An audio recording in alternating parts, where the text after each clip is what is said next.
tous, dans cette vidéo nous allons vous présenter un test entre Strava et la montre Garmin 310 XT qui est une référence en autonomie et en précision. Et donc nous allons vous présenter l'utilisation de Strava sur l'Apple Watch Series 5 en autonomie, ça veut dire uniquement la montre.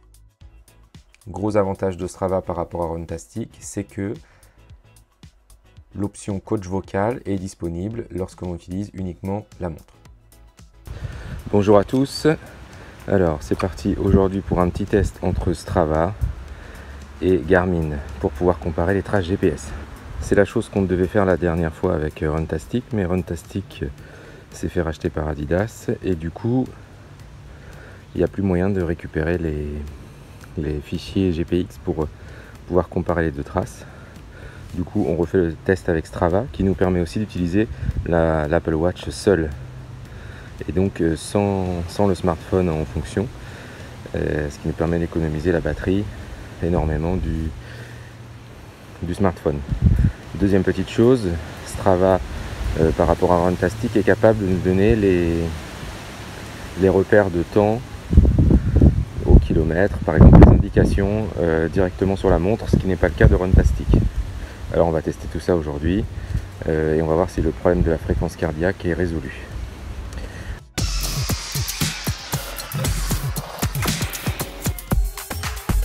Chronomètre lancé et enregistrement lancé. C'est parti. Alors on essaye de faire les derniers mètres en marchant. Il y a beaucoup de vent et donc du coup je sais pas vraiment ce que ça va donner. Donc la Garmin vient de passer à 1 km.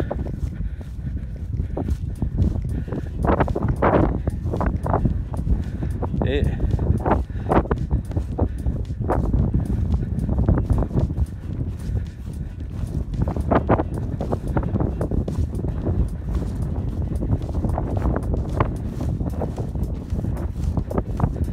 alors l'Apple Watch annonce bien le temps, sauf que là comme je suis avec l'oreillette,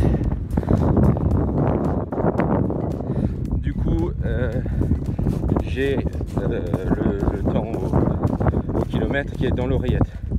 Donc il faudrait aussi que je déconnecte les écouteurs au prochain kilomètre pour que du coup on puisse vérifier que la montre seule, si vous n'avez pas les AirPods, puisse vous annoncer le temps. Voilà, allez, on y retourne. Alors comme tout à l'heure, du coup ce coup-ci j'ai tout déconnecté, y compris les AirPods, et on va voir ce que ça donne pour le deuxième kilomètre. Savoir si effectivement l'Apple Watch nous donne bien à voix haute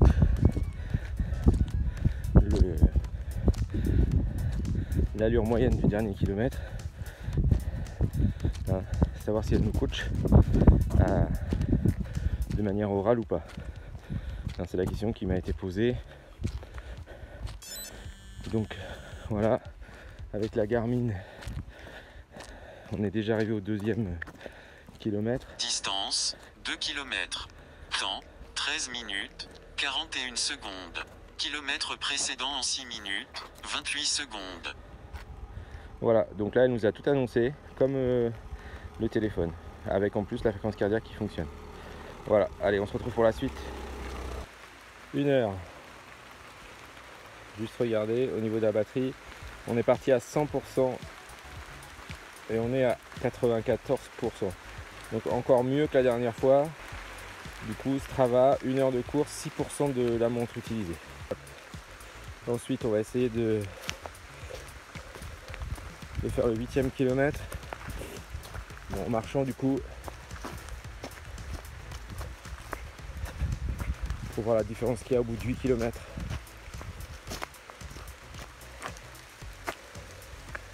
Donc là on est à 8 km.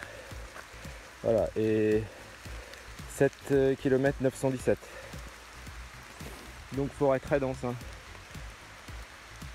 On est dans une forêt très dense. Et donc sur 8 km il y a 100 mètres d'écart. Donc c'est pas beaucoup. Hein. 80 mètres d'écart pour être plus précis.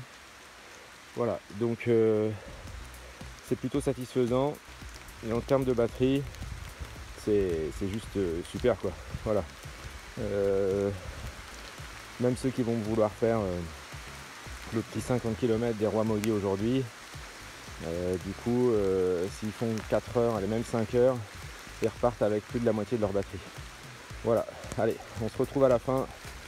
Alors il y a juste ce petit truc là qui m'embête beaucoup, hein, c'est l'espèce de veille qui se met, alors que sur ma montre, j'ai complètement laissé la montre active tout le temps.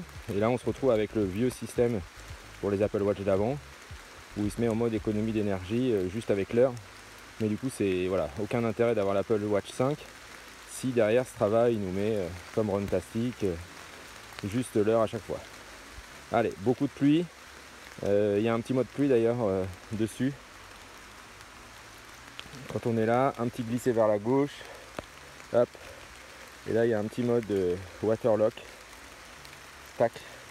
Que j'ai activé. Et du coup, même si l'eau elle frotte un peu, je vais pas avoir de changement de page, hein. Il faut juste que je tourne un petit peu la couronne ici sur le côté pour que ça déverrouille du coup la montre. Allez, on se retrouve pour la fin. Sous la pluie, il reste 2,5 km à peu près sous la pluie.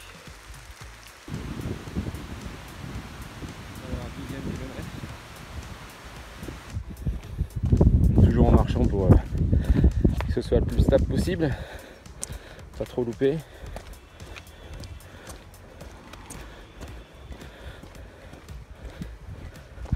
Distance 12 km.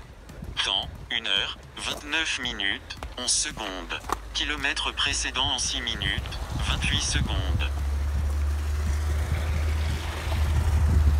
Donc là on est à peu près tout, hein. 80 mètres d'écart toujours après 12 km. Et au niveau de la fréquence cardiaque, 158, 152. Là je me suis arrêté, du coup ça descend un peu. Voilà. Donc le temps d'actualisation.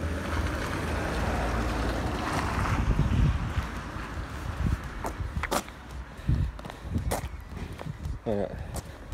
Donc on regardera après la fréquence cardiaque sur la moyenne pour voir si c'est proche ou pas. Alors là du coup on est à 1h30 pile. Donc 1h30 et du coup 89% de batterie.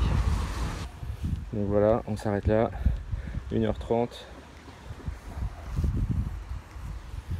11 km 970 et de l'autre côté 12 km 00. Alors petit bilan du test entre Strava en autonomie sur l'Apple Watch et la montre Garmin 310 XT. En termes d'autonomie donc réelle, hein, vérifiée sur la vidéo, 1h30 de course pour 11% de la batterie. Ce qui veut dire que si on fait une extrapolation, on pourrait arriver à 13h30 de course, hein, pour l'utilisation de 99% de la batterie, ce qui est plutôt assez extraordinaire, hein, pour l'Apple Watch qui, soi-disant, a des problèmes d'autonomie.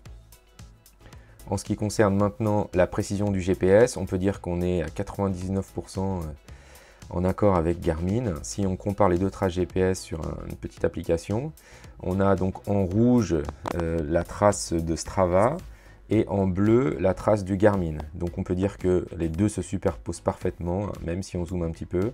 Donc là j'ai zoomé sur une partie où je me suis arrêté pour faire des petits tests sur l'Osmo Mobile 3 qui va bientôt arriver sur la chaîne, et effectivement il y a très peu de différence, hein. Ça se joue à rien du tout. Et donc on peut dire que la précision de l'Apple Watch Series 5, hein, équivaut largement au Garmin 310 XT. Voilà, donc test très concluant pour l'utilisation de Strava, effectivement, plutôt que Runtastic et Runkeeper pour l'instant. Moi je vous conseille d'utiliser cette application qui fonctionne à merveille. Voilà, à bientôt.